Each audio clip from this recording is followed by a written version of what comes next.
నమస్తే, welcome to our channel. నేను మేసేరి. ఎన్నికలు సమీపిస్తున్న వేళ కడపలో అయితే విచిత్రమైన సంఘటనలు చోటు చేసుకుంటున్నాయి. అంటే అక్కడ ప్రజల్లో ఒక సందిగ్ధం ఏర్పడింది. ఎందుకంటే ఎవరికి ఓటేయాలి ఏంటి అని. ఒకవైపు చూస్తేనేమో వైఎస్ అవినాష్ ఉన్నారు, ఇంకో వైపు చూస్తేనేమో వైఎస్ షర్మిల గారు ఉన్నారు. ఎవరికి ఓటేయాలి ఏంటి అని చెప్పేసి అనుకుంటున్న పరిస్థితులలో అక్కడ అసలు ఏం జరుగుతుంది, ఎవరికి ఎవరు ఓటేస్తారు అనేది మనకి వివరించడానికి మనతో పాటు ఉన్నారు ప్రముఖ రాజకీయ విశ్లేషకులు కేవీవి ప్రసాద్ గారు. నమస్కారం సార్. నమస్తే సార్, ఇప్పుడు చూస్తుంటే అన్ని నియోజకవర్గాలు ఒక వైపు అయితే కడప నియోజకవర్గం చూసుకుంటే అక్కడ ఏంటంటే ఒకటే ఫ్యామిలీకి చెందిన ఇద్దరు వ్యక్తులు వేరు వేరు పార్టీ నుంచి వెళ్ళి పోటీ చేస్తున్నారు. సో అక్కడ మరి ఎవరికి ఓటు పడే అవకాశం ఎక్కువ ఉంది, ఓటు బ్యాంక్ ఎవరు ఎక్కువ సంపాదించుకునే అవకాశం ఉంది సార్? సో మీరు చెప్పినట్టుగా ఇక్కడ ఒక విచిత్రమైన పరిస్థితులు నెలకొన్నాయమ్మా. సాధారణంగా వైఎస్ కుటుంబాన్ని వ్యతిరేకించే వాళ్ళు ఎవరైనా కూడా వాళ్ళు తలకిందులుగా తపస్సు చేసినా కూడా వైఎస్ కుటుంబానికి ఓటేరు. అది ఎవరైనా సరే, జగన్మోహన్ రెడ్డి అయినా, షర్మిల అయినా సరే, XYZ ఎవరైనా సరే. సో వాళ్ళ కుటుంబానికి సంబంధించిన ఎంపీ అయినా ఎమ్మెల్యే అయినా వాళ్ళు ఎట్టి పరిస్థితుల్లో ఓటేరు.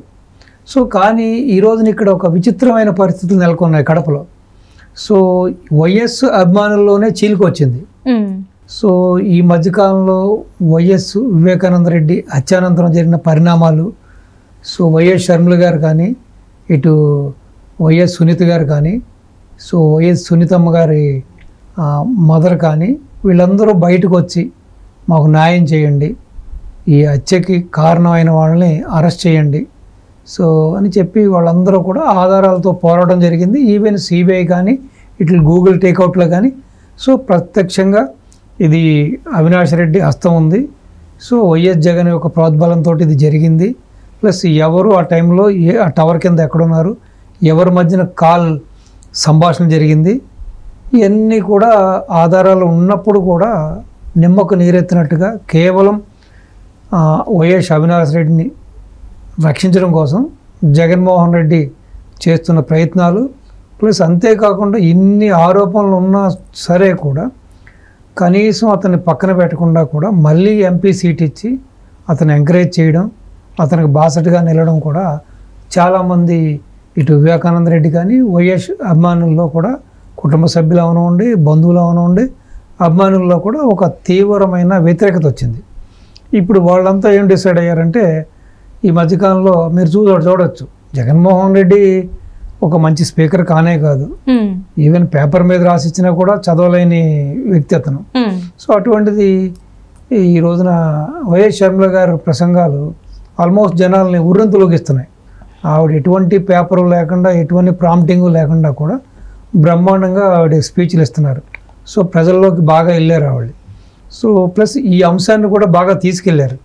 సో ఇప్పుడున్న పరిస్థితుల్లో పూర్తిగా వైఎస్ జగన్మోహన్ రెడ్డి వైసీపీ ప్రభుత్వం మీద, జగన్మోహన్ రెడ్డి మీద కూడా చాలా వరకు ఈవెన్ వాళ్ళకి ఆల్మోస్ట్ ఒక వాళ్ళ సొంత నియోజకవర్గం కడప అంటేనే వైఎస్ కుటుంబం, వైఎస్ కుటుంబం అంటే కడప, అటువంటి అక్కడ కూడా ఎదురుగాలి వేస్తుంది అనడానికి ఎటువంటి సందేహం లేదు.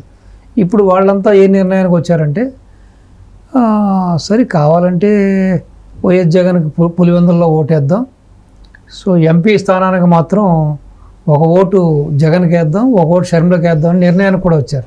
సో అది ఇప్పుడు వైసీపీ ప్రభుత్వానికి, జగన్మోహన్ రెడ్డికి, ఇటు అవినాష్ రెడ్డి కూడా ఇది ఒక పెద్ద సెట్ బ్యాక్ ఇది.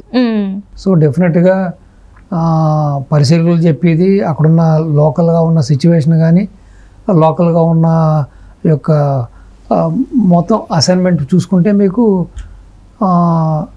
షర్మిలే నగ్గుతుంది అనేది బాహటంగానే చాలా మంది చెబుతున్నారు. అంటే ఇప్పుడు ఇప్పటివరకు చూసుకున్నట్టయితే సార్, అక్కడ కడప అనేది వైఎస్ ఫ్యామిలీకి కంచుకోట. అంటే ఇప్పటివరకు అంటే అక్కడ నుంచి పోటీ చేశారు, కానీ ఒకే కుటుంబం నుంచి, ఒకే పార్టీ నుంచి పోటీ చేసిన సందర్భాలే ఉన్నాయి. కానీ ఎప్పుడు కూడా వేరు వేరు పార్టీ నుంచి పోటీ చేసింది లేదు. అండ్ వివేకానంద రెడ్డి గారి హత్య తర్వాత ఈ కుటుంబంలో చీలికలు అనేది మనం చూసాం. అండ్ ఒకరేమో వైసీపీ పార్టీ నుంచి వెళ్ళి, అండ్ ఒకరేమో మళ్ళీ ఇక్కడ తెలంగాణలోకి వచ్చి, తెలంగాణ నుంచి మళ్ళీ ఆంధ్రాకి వెళ్ళి అక్కడ కాంగ్రెస్ పార్టీ టీపీసీసీ అంటే ఏపీపీసీసీ చీఫ్ అయిపోయారు. సో అప్పుడు ఆ తర్వాత ఇప్పుడు చూసుకున్నట్టయితే పరిస్థితులు అయితే చేంజ్ అయిపోయాయి. మరి అక్కడ ప్రజల్లో కూడా మార్పు చెందే అవకాశం ఉందా? అంటే ఇప్పుడు ఒకటే ఫ్యామిలీ కానీ వేరు వేరు పార్టీలు, అంత ఈజీ అంటారా? మరి మార్పు వచ్చిందమ్మా. మార్పు రావడమే కాదు, ఇప్పుడు సాధారణంగా ఏంటంటే పులివెందుల వరకు మీరు తీసుకుంటే, కడప వరకు తీసుకుంటే ఎప్పుడు కూడా అది వైఎస్ ఫ్యామిలీకి కంచుకోటది. అటువంటిది ఈ రోజున తీసుకుంటే సాధారణంగా రాష్ట్రం అంతా కూడా తెలుగుదేశం గాలి వీస్తున్నప్పుడు కూడా, రాష్ట్రం అంతా కూడా మిగతా జిల్లాలన్నీ తెలుగుదేశం ఫేవర్గా ఉన్నప్పుడు కూడా కడప ఎప్పుడు కూడా వైఎస్ కుటుంబం వెనకాల నిలబడింది. ఇటు ఎంపీ సీట్లు కానీ, ఇటు ఎమ్మెల్యే సీట్లు కానీ. కానీ ఈ రోజున చెప్తున్నది ఏంటంటే పులివెందుల్లో కూడా అంత ఈజీ కాదు. పులివెందుల్లో కూడా జగన్మోహన్ రెడ్డికి ఏమి అంత ఈజీగా లేదు. కేక్ వాక్ అవుతే కానే కాదు.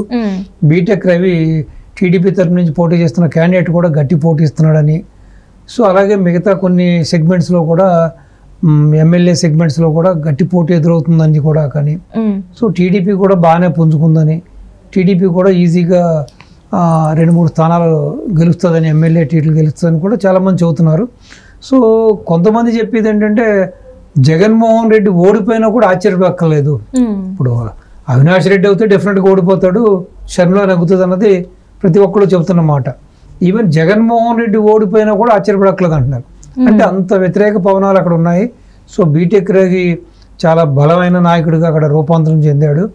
సో ప్రజల్లో ఈ గవర్నమెంట్ ఉన్న అసంతృప్తి ప్లస్ వివేకానంద రెడ్డి యొక్క మర్డర్ ఎపిసోడ్ కానీ, లేకపోతే ఇతను చేసే తొగ్గులక పనులు కానీ, ఈ ల్యాండ్ టైటిలింగ్ యాక్ట్లు కానీ, ఈ ల్యాండ్ మైన్, ఈ లిక్కర్ పేరుతో రాష్ట్రాన్ని దూచేస్తున్న విధానం కానీ, ఎక్కడా కూడా ఒక రోడ్డుకి తట్టెడు మట్టి అయిపోవడం, రహదారులన్నీ నరక కోపాలుగా మారిపోవడం, మెగా డిఎస్సి అని చెప్పి చేయకపోవడం, పోలవరం అని రివర్స్ టెండరింగ్ పేరుతో పోలవరాన్ని వెనక్కి పంపించేయడం, ప్రాజెక్టు అది జరగకపోవడం, ఇలా ఒకటి కాదు రాష్ట్రంలో ఇండస్ట్రీస్ అన్నీ కూడా వెనక్కిపోవడం, సో సరైన ఉపాధి లేకపోవడం, భవన కార్మికులకు ఉపాధి లేకపోవడం, సామాన్యుడికి ఇసుక అందుబాటులో లేకపోవడం, సిమెంట్ ధరల కానించి పప్పు ఉప్పు ప్రతి నిత్యం ప్రతి మానవుడు తన యొక్క దైనందిక జీవితంలో తన భోజనంలో వాడుకునే ప్రతి వస్తువు కూడా, వాడే ఉప్పు కానించి పప్పు కానించి నూనె కానించి మొత్తం ఇదని కాదు అన్ని ధరలు కూడా పెరిగిపోవడం కూడా, సో ఎన్ని తీవ్ర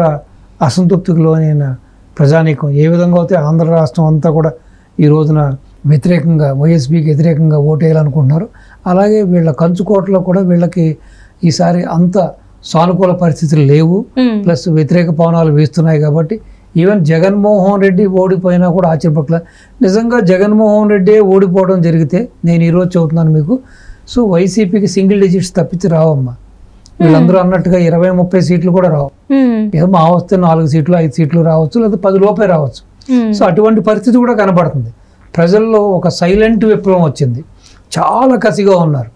ఈవెన్ లారీ ఓనర్స్ కాదు కదా, లారీ యొక్క డ్రైవర్స్ కాదు కదా, లారీ ఎంప్లాయీస్ కాడి నుంచి ప్రతి ఒక్కళ్ళు కూడా వీళ్ళు వాళ్ళని కాదు, రాష్ట్రంలో ఉన్న ప్రతి వాళ్ళు కూడా ఎప్పుడు ఈ గవర్నమెంట్ ఇంటికి పంపిద్దాం, ఎప్పుడు మనం విముక్తులు అవుదాం అని చెప్పి ఎదురు చూస్తున్నారు. అదేవిధంగా కడపలో కూడా వైఎస్ షర్మిల గారి యొక్క ప్రసంగాలు కానీ, ఈ యొక్క వివేకానంద రెడ్డి గారి హత్యానంతరం జరిగిన పరిణామాలు కానీ ఇవన్నీ కూడా జనాలు కూడా తీవ్రమైన నిరాశ నిస్పృహ, ఈ ప్రభుత్వం మీద తీవ్రమైన వ్యతిరేకత కూడా వచ్చింది. సో కాబట్టి అవినాష్ రెడ్డికి ఎదురుగాలి, ఈవెన్ జగన్మోహన్ రెడ్డికి కూడా ఎదురుగాలి అని చెప్పాలి. అంత ఈజీగా తెలియదు, అక్కడ పరిస్థితి అయితే ఈజీగా లేదు, టఫ్గానే ఉంది. మీరు చూసుంటారు స్వయంగా జగన్మోహన్ రెడ్డి గారు ముఖ్యమంత్రి సతీమణి గారు భారతీయ గారు వెళ్ళినప్పుడు కూడా అసలు ఏనాడు కూడా ఈ కుటుంబం తాలూకా వాళ్ళ మీద ఈ కుటుంబ బంధువులను కూడా నిలదీసి అడిగే ధైర్యం కూడా అక్కడ ఉన్న ప్రజలకు ఉండదు. ఎందుకంటే మళ్ళీ ఏం చేస్తారో వీళ్ళు తెలుసు కదా, వీళ్ళ సంగతి తెలుసు కదా, వీళ్ళ హిస్టరీ తెలుసు కదా, వీళ్ళు కరడు కట్టిన ఫ్యాక్షనిస్టులు. తాత టైం నుంచి కూడా వీళ్ళంతా కూడా చాలా ఎన్నో అన్యాయాలు, దుర్మార్గాలు, మర్డర్లు, ఎన్నో భూ కబ్జాలు చేశారు. కాబట్టి ఎవరు కూడా వీళ్ళ ముందు గలం ఇప్పడానికి లేకపోతే వాళ్ళ అసంతృప్తిని వ్యక్తం చేయడానికి కూడా సాహసించరు. అటువంటిది స్వయాన ఒక సీఎం గారి భార్యనే కూడా నిలదీసి పట్టాదారు పాస్ పుస్తకాల్లో మీ ఆయన ఏం చేశాడని వేసుకుంటున్నాడు, అసలు మీ ఆయన ఇచ్చిన హామీలు ఏం చేశారు, ఏ మొహం పెట్టుకుని మీరు ఓట్లు అడుగుతున్నారంటే సో ఒక వాళ్ళ కంచుకోటలో ప్లస్ ఒక సీఎం గారి ఇలాకాలోనే ఇటువంటి పరిస్థితి అవుతే ఇంక మీరు ఇంకా రాష్ట్ర వ్యాప్తంగా ఏ విధంగా బేరీ చేసుకోవచ్చు. సో డెఫినెట్గా ఈసారి కడపలో మాత్రం షర్మిల గారు నగ్గుతారు, అవినాష్ రెడ్డి ఓడిపోతాడు. అలాగే జగన్మోహన్ రెడ్డి ఓడిపోయినా కూడా మనం ఆశ్చర్యపోకలేదు, ఇదేం పెద్ద ఒక ఆశ్చర్యపోవాల్సిన విషయం కాదు. ఎందుకంటే అక్కడున్న వాస్తవికత, అక్కడున్న పరిస్థితులు, అక్కడున్న వ్యతిరేకత ప్రస్ఫుటంగా బయటకు తెలుస్తూ ఉంది మనకి. Right sir, right. Thank you so much sir. నమస్తే అమ్మా.